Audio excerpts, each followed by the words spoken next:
All right, it's time to talk about our next family, and this is a family that we don't have a lot of species from this family in Kentucky, but you've probably heard of most of these. They're very popular fish. These are the salmon and the trouts, the Salmonidae. Like I said, we don't have many. We've only got 5 here in Kentucky, and most of them aren't supposed to be here. They're not native. 4 out of the 5, maybe all 5. The brook trout might be native to some streams in Appalachia on the eastern end of the state. I don't know that the evidence is clear, and it's probably not, they probably aren't native. I really don't know. I don't have anything to base it on. But for sure the other 4 species that we have are not native, but they're popular, they're here, so we're going to learn them. These are a cold water species. We sometimes talk about fish as cold water or warm water, kind of where you tend to find them, where they thrive. And trout like the cold water. It's got a lot of oxygen. They're fairly easy to identify. They have very small scales and an adipose fin. So we don't have a whole lot of fish with an adipose fin, and they're clearly not catfish, and so that's how you can easily identify the Kentucky Salmonids. As I mentioned, these are really interesting, important commercial and sport fish, and so we can talk a little bit about some of those aspects first. Here's an example of a salmon drying rack. If you go to the Pacific Northwest, where the Pacific salmon go on a lot of runs up in Alaska, these are ingrained in the culture. And when I went to Alaska, you just see salmon everywhere. And this is an old picture, and it just shows the huge numbers of salmon. This is how cultures were built around these salmon. This was like their main source of protein. And so they kind of have a special feel. They're kind of special to a lot of people out there. And one of the cool things I saw when I was in Anchorage is they had this art exhibit all over town. It's called Salmon on Parade. They were kind of all over town, and they had one art museum where they had a few collected. Anyway, they just had artists who decorated these salmon in any way they felt appropriate. And so I got some pictures of those just because I think they're cool, right? There's the punk rock salmon. This one's really cool. So we would just see these all over the place. But again, just goes to show you, the salmon are very important to people culturally, mostly on the West Coast. The Elvis salmon is probably my favorite. And then there's some things where maybe they go a little too far or get a little too crazy. For example, I found this kind of gross sounding smoked salmon flavored vodka. I like smoked salmon and I like vodka, but I don't know that I would like these two together. Anyway, just some examples. Okay, so I've talked about this before. If we look at salmon, we see that they have twice the number of chromosomes as their nearest relative, which are the smelts. And so we say relative to the smelts, they're tetraploid. We've talked about triploid when we talked about the grass carp. That's where you've got 3 copies of every chromosome. If you got 4 copies, you're tetraploid, and it goes on and on and on. So relative to the smelts, the salmon are tetraploid. And that's probably how the Salmonidae evolved. And so this is an example where kind of quote unquote a species springs up overnight. We talk about one method of speciation is where you have a small group that gets isolated and changes genetically so that they eventually become their own species. This is an example of species that sort of happens due to an error during cellular division. And there's other fish lineages that we think evolved in this way, the carp and the goldfish and the sucker family. These are also lineages that we think sprang up by some error during cell division. And so, quick quiz for you. What type of speciation is this? Would this be sympatric or allopatric?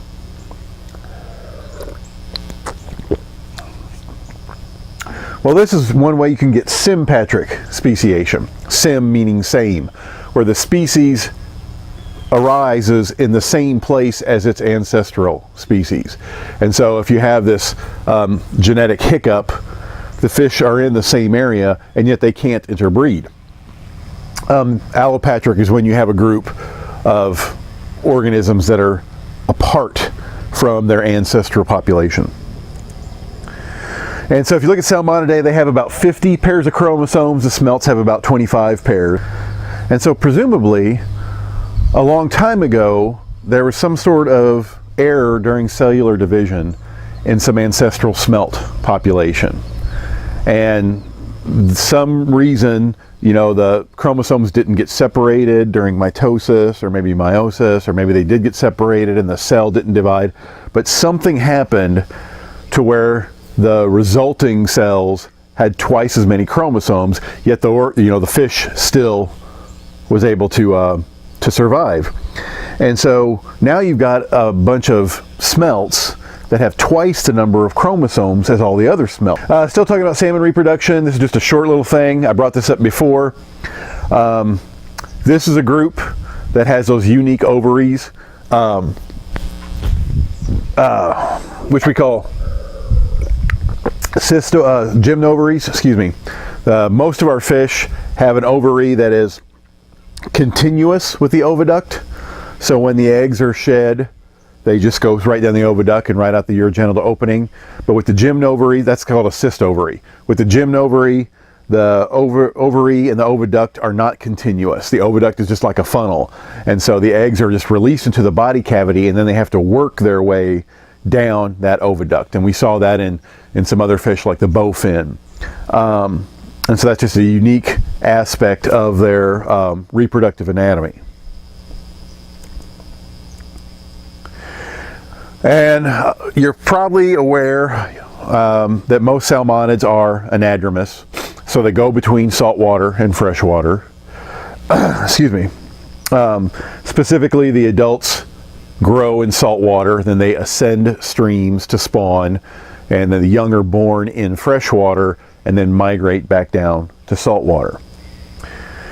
And so this is a good time for us to talk about why some species of fish do that. You know, it's not just the salmon. There are a lot of fish, you know, striped bass, a lot of shad, a lot of species are anadromous. And so they grow out in the ocean and then they come up into freshwater streams in order to spawn. And that's, you know, complicated. I mean, you're switching between freshwater and saltwater. You're making this long journey. Well, you know, why would they do that? What's the explanation for why this evolved? And there's a few things here, but probably the most important is that a lot of these streams have very low productivity. And so if you think about on the West Coast, up in Alaska, western coast of Canada, if you think about a lot of those clear running mountain streams, you know, there's not a lot of primary productivity. Those streams depend upon allochthonous debris and leaves and things and falling into the stream, and then that's the base of the food web, and then you have invertebrates that break them down. But in general, they're not very productive. So there's not a lot of food in those streams. Again, you know, the water's very clear, which suggests there's not a lot to eat. And so the adults would not do very well in these streams. They would not have enough to eat.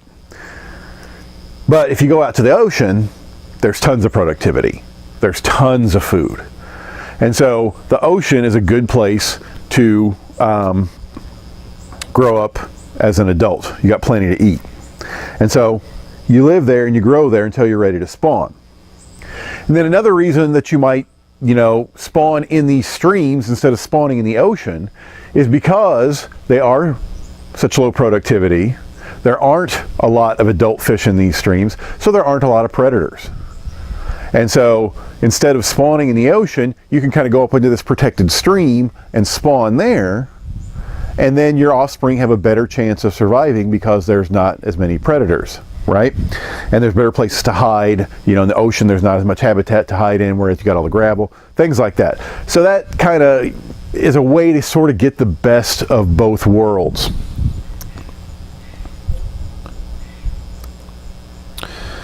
Now, coupled with this, we often see that these salmonids are semiparous. All right, this is a new term. This is a term that means you spawn once and then you die. And so it's like mayflies or something like that, right? That spawn and die.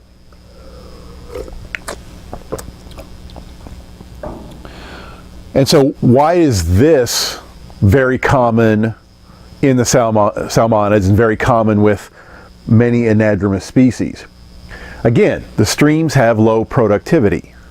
And so the adults can't really live there. But low productivity also means that your offspring also are going to be hurting for food. And so this might be one way to enhance the productivity of the stream in order to benefit your offspring. And so if the adult spawns and then dies right there, its carcass will rot and provide nutrients to the stream, which will stimulate productivity, which will provide food when the babies hatch. And so one reason that an anadromous fish might just spawns once and dies is so that it can provide for its offspring by providing nutrients. Another way to look at this is the adult fish is kind of a nutrient pump that pumps nutrients from the ocean into these very low streams with low productivity. So that's kind of why these two life characteristics might go hand in hand. And so by pumping those nutrients from the ocean up to the headwater of the stream where the fish is spawning, that presumably can enhance the survival of your young, because otherwise they would not get enough to eat. And another more practical reason why you would just spawn once and die, and this would be a life history trait, is because it's just too much trouble to ascend this stream and then descend it and then do it again. Remember, you're switching from saltwater to freshwater. You have a huge shift in osmoregulation. There's a huge physiological cost to doing this. The adults don't have anything to eat in the streams. That's why they went to the ocean. So the whole time you're doing this, you're not eating anything. You're using up all your reserves. And so if you went all the way up to spawn and then had to make it all the way back to the ocean, good chance you wouldn't do it. So that's another reason probably why they just make that spawning run and then die after they're done spawning.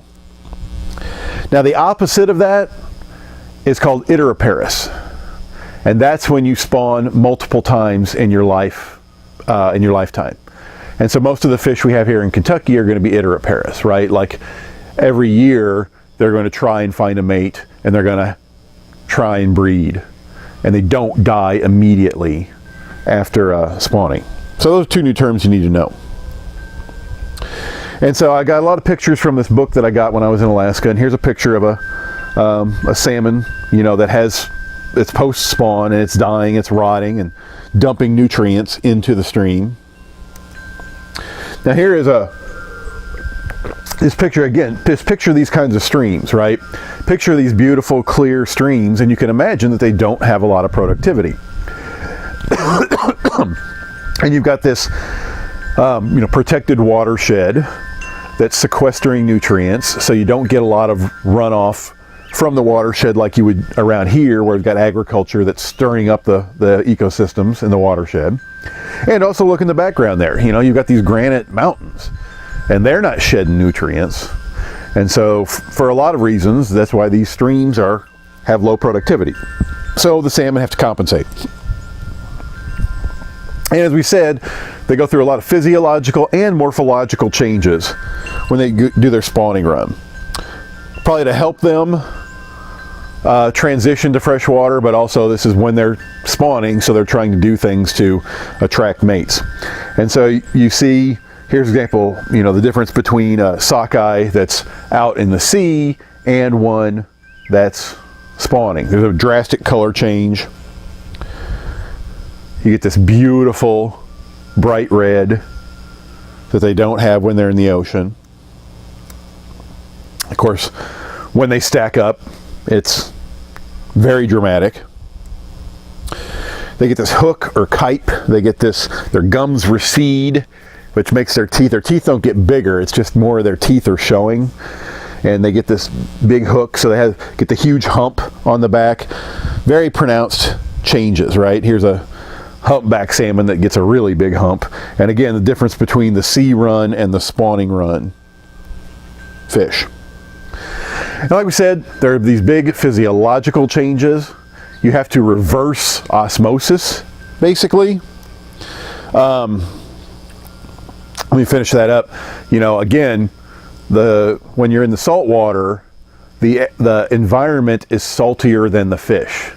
So the fish is constantly taking on salt from its environment that it has to get rid of, and it's constantly losing water to the environment, so it has to constantly take on water. But then when you switch to fresh water, everything is reversed. Now you are saltier than your environment, so you're constantly taking on water, and you're losing salts through your gills.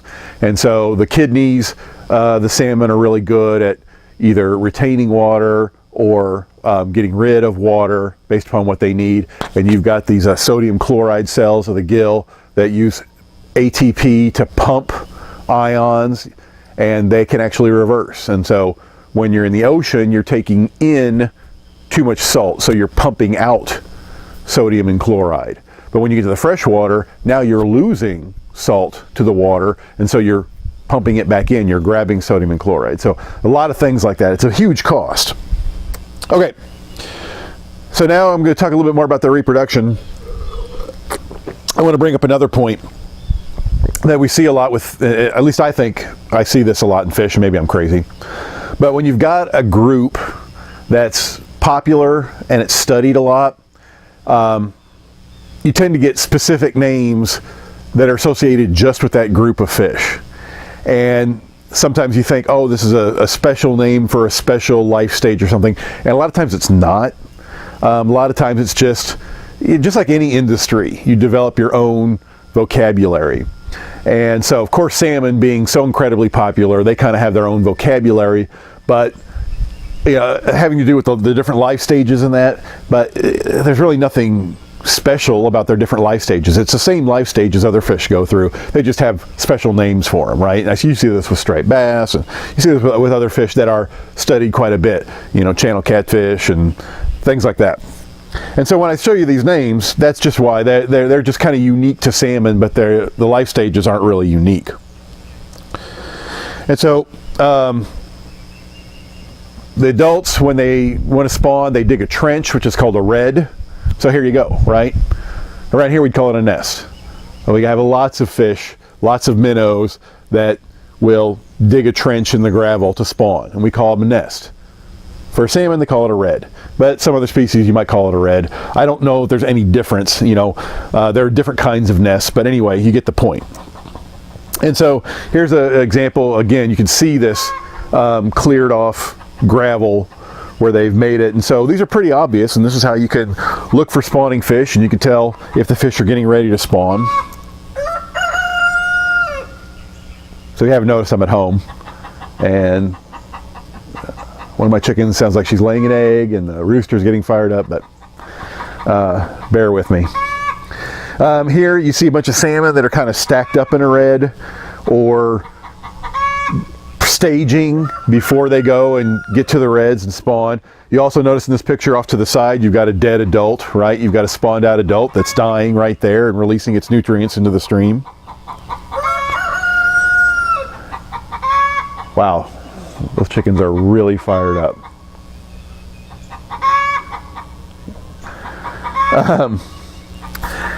So then when they have their nest, they spawn in the nest, they lay pretty large eggs, and then when those eggs hatch, they hatch into sac fry. I'm really wondering if I should stop now until this chicken is done. I mean, it can't feel pleasant to have to push an egg out, but I mean, nobody's such a drama queen. There, I think she's done. Okay.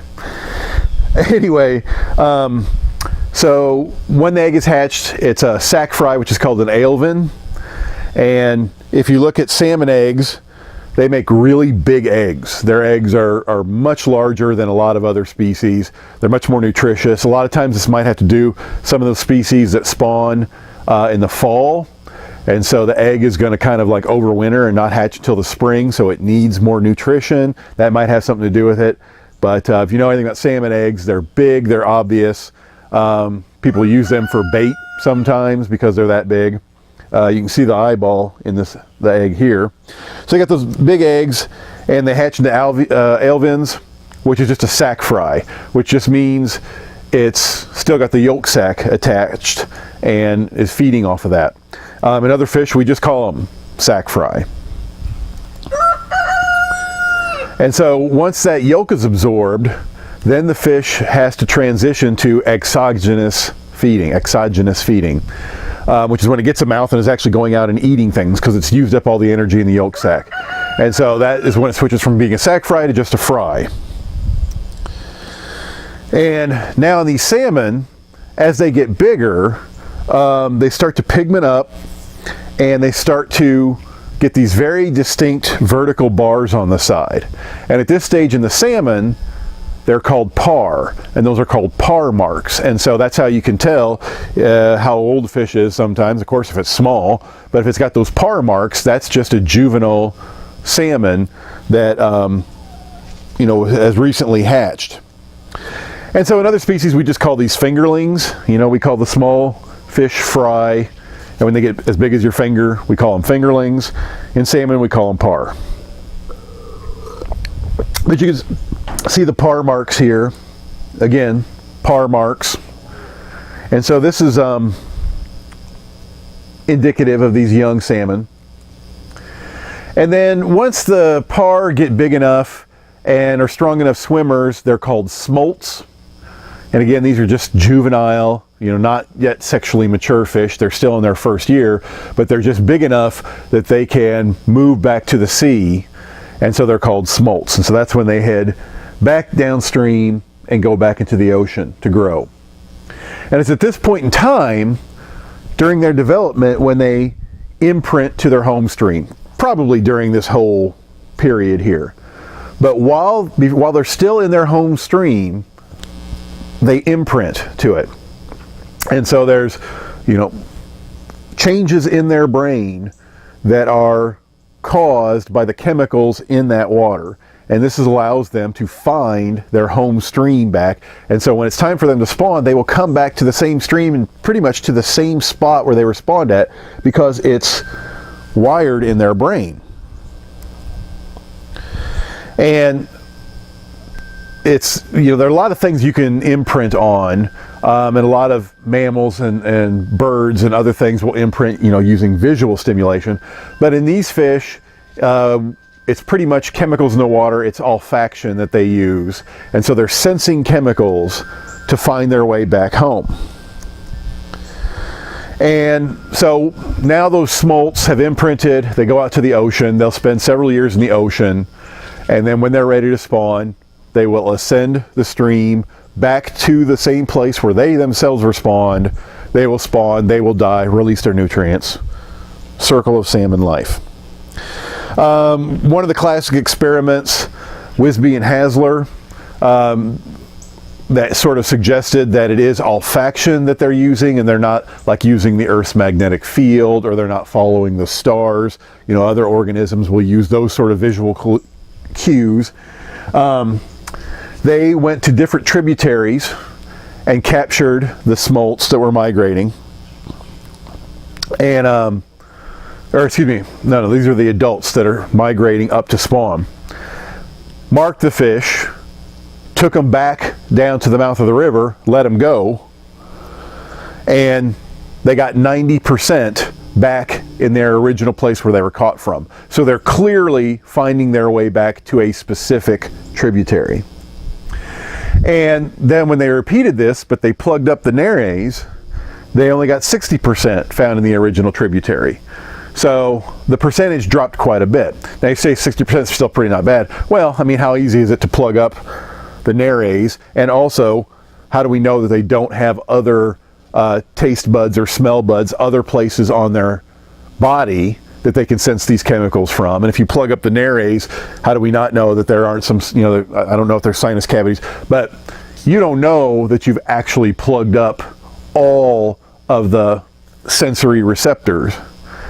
And so that's why it didn't drop down to 0. But that's still a pretty substantial drop, which suggests that it has something to do with olfaction.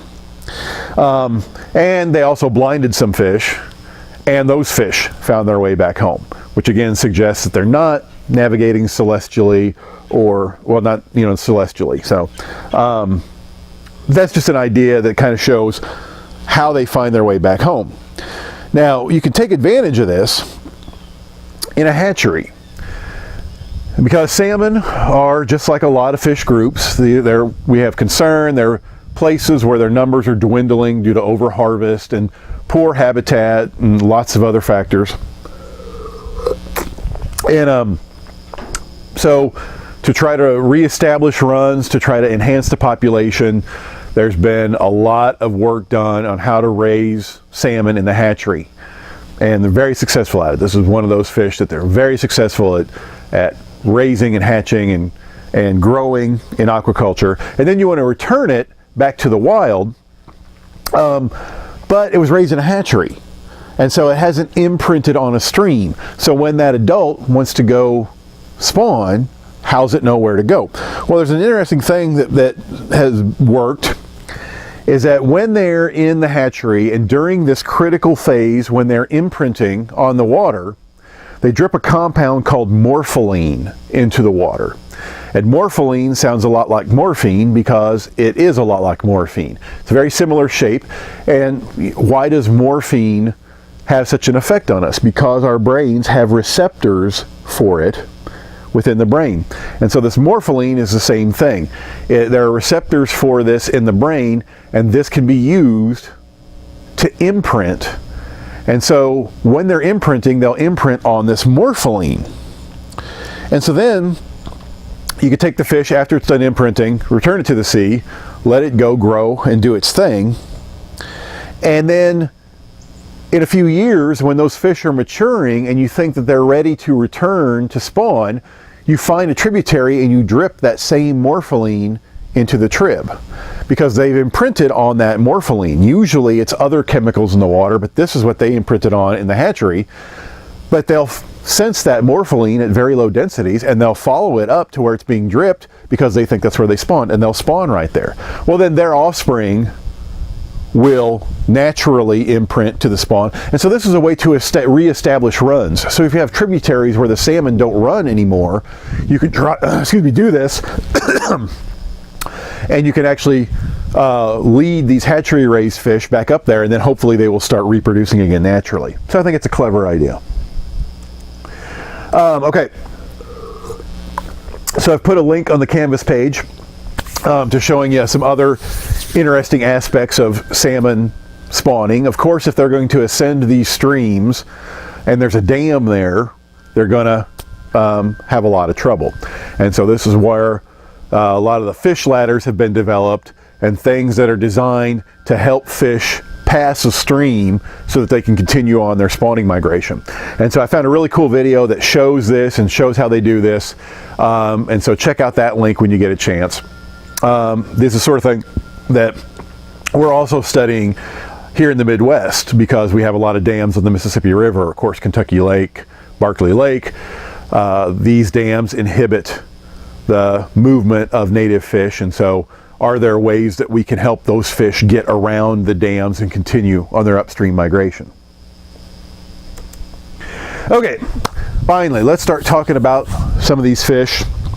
So if you look at the salmon, all the Atlantic salmon and the trout from Europe are in the genus Salmo.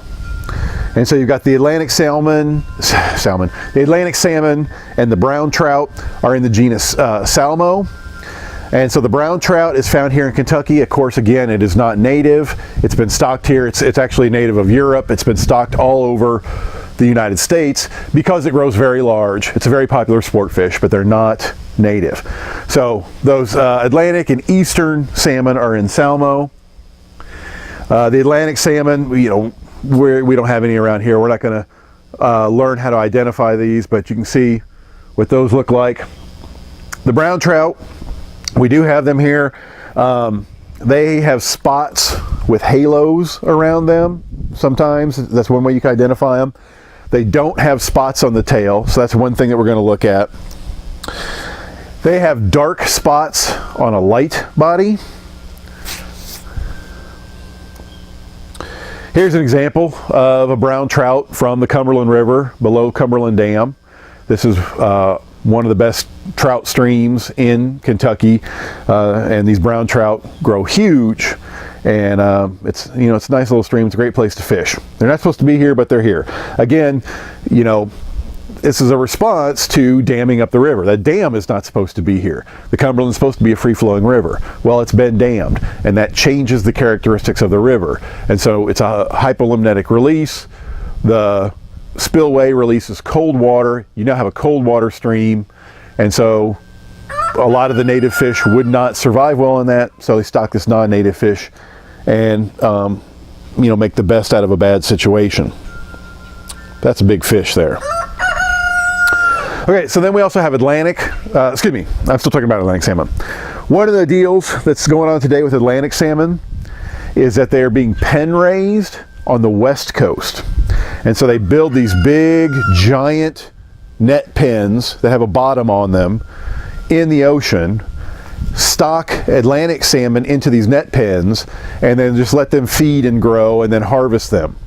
But of course, these net pens aren't perfect, and so the Atlantic salmon can escape. And so now you're taking Atlantic salmon, and now they're being released into the Pacific Ocean, and they're competing with the native Pacific salmon, and this is just one of many concerns with the Pacific salmon. Now, why do they bother stocking Atlantic salmon? I'm going to back up for a second. I don't want to talk about this just yet. Why do they bother taking Atlantic salmon and bringing them over to the West Coast? Why don't they just raise Pacific salmon in these net pens? The Atlantic salmon seems to be a lot easier to culture. It grows better, it grows faster, and it just takes food better. In general, it's a much easier fish to raise than the Pacific salmon. So that's why the Atlantic salmon is popular in aquaculture, which leads us to this genetically engineered Atlantic salmon. And so this is the first, I said likely to get FDA approval soon. I think it has FDA approval. But this is the first transgenic or GMO animal to get approval. We've got lots of transgenic plants that we eat and grow, but this is the first animal. And what they did is they took a growth hormone gene from a Chinook salmon, so a Pacific salmon that gets really big. They took its growth hormone gene, which is a really effective growth hormone, spliced that into an Atlantic salmon, took the promoter, a gene promoter from an ocean pout, which is a completely different species. But that promoter, every gene has to have a promoter which initiates transcription. So they took this very effective promoter, spliced it in front of this very effective growth hormone gene, put them both in this Atlantic salmon, which is an easy fish to raise, and you get this transgenic fish that grows very fast. So these two fish are the same age. The one in the back is obviously the transgenic salmon, and so you get these phenomenal growth rates, so you can get it to market earlier. So that's the idea. So you can grow the fish faster, more efficiently with this genetic engineering. Okay, so now our Pacific salmon and trout, the West Coast salmon and trout, are in the genus Oncorhynchus. And not so long ago, this was not the way it was, but pretty clearly, this is how they're classified now. You got the East Coast and the West Coast. And so these Pacific salmon, this is what has been stocked into the Great Lakes. So again, Pacific salmon should not be in the Great Lakes. They don't belong there. But this was kind of a response to the sea lampreys decimating the native fish populations. And so to replace those native fish populations, they brought in Pacific salmon. Again, in the early 20th century, we did a lot of this. We didn't think a lot about invasive species. We didn't think a lot about preserving and maintaining native communities. And so now they're reproducing huge populations of these Pacific salmon in the Great Lakes. And they're very popular commercial and sport fish up there. You got the Chinook. It's also the king salmon. This is the largest, right? This is what we got the growth hormone from. And there's also Coho salmon, which is also called the silver salmon. Again, we're not going to worry about identifying these, but these are the fish that we find in Illinois. I've been up there before. It's fun. You know, you get on this charter boat, you can go out and find these things. You can catch some big fish, and of course they're obviously fantastic to eat. That's a king that I caught. And you catch mostly silvers. And so this is our group and all the fish we caught in one day. And some of the ways that you identify these fish is you look at the color of their gums and that, but we're not going to stress it on this too much.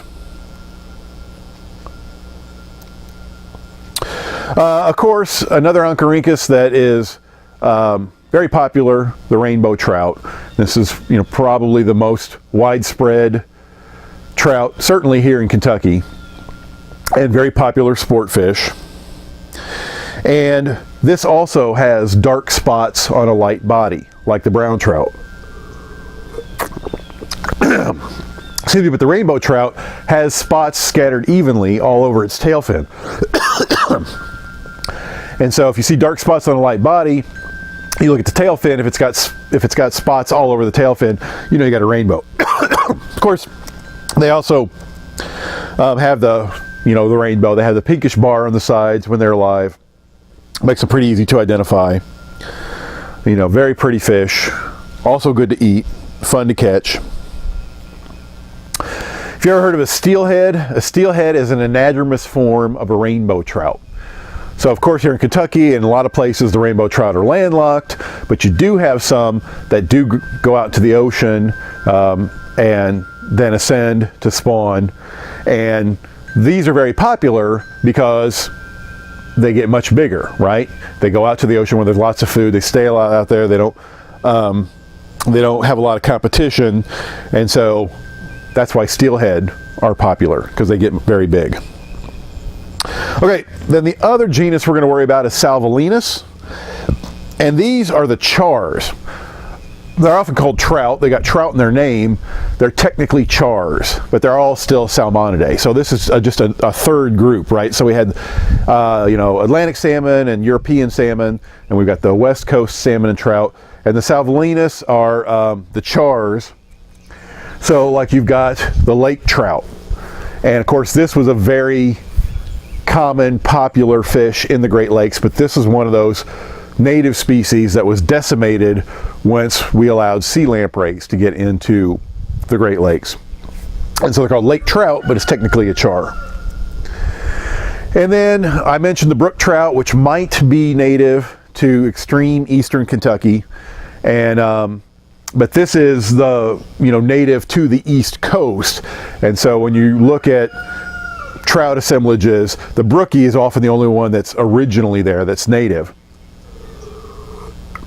And again, it's a char, not a trout, but we call them brook trout. And so here's a lake trout. One of the ways you can identify these chars, these Salvelinus, is they have vermiculations. So vermi means worm, right? And so you got these wormy-like markings on the back. That's characteristic of this genus. And in the lake trout, it's probably when they're younger. Here's a lake trout that I caught in Lake Michigan.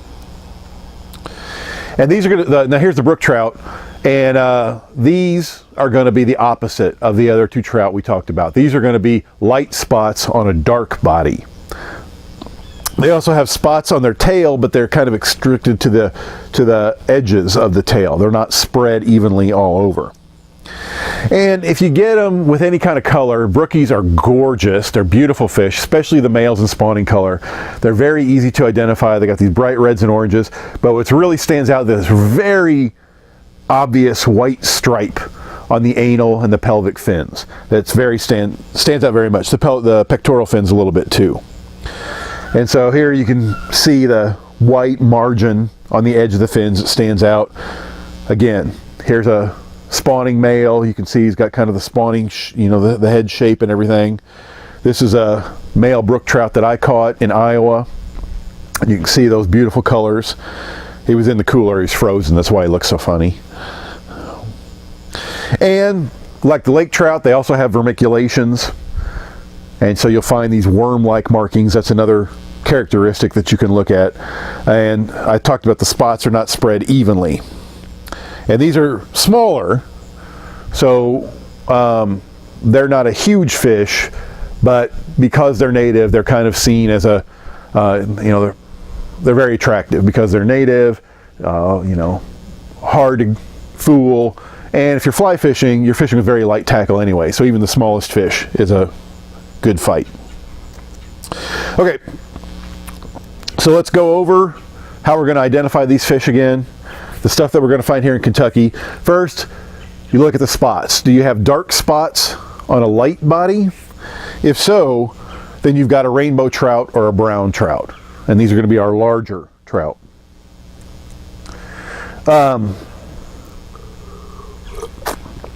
Do they have spots on the caudal fin then? If they do, that's a rainbow trout. If you don't, it's a brown trout. But if you have the opposite, if you have light spots on a dark body, then that's going to be a brook trout. And maybe you can remember this by thinking of a clear brook. You've got a clear brook on a dark background. And so if you have light spots on a dark background, that's a brook trout. Maybe that'll help you. Don't know. And so here again, we're looking at light spots on a dark body versus dark spots on a light body. And so I got a lot of this information from this book. A lot of the pictures came from this book. It's very cool. If you're going to go to Alaska to go fishing, or for any reason, I would say go. And that's all I've got for the Salmonidae. So I'll talk to you later. See ya.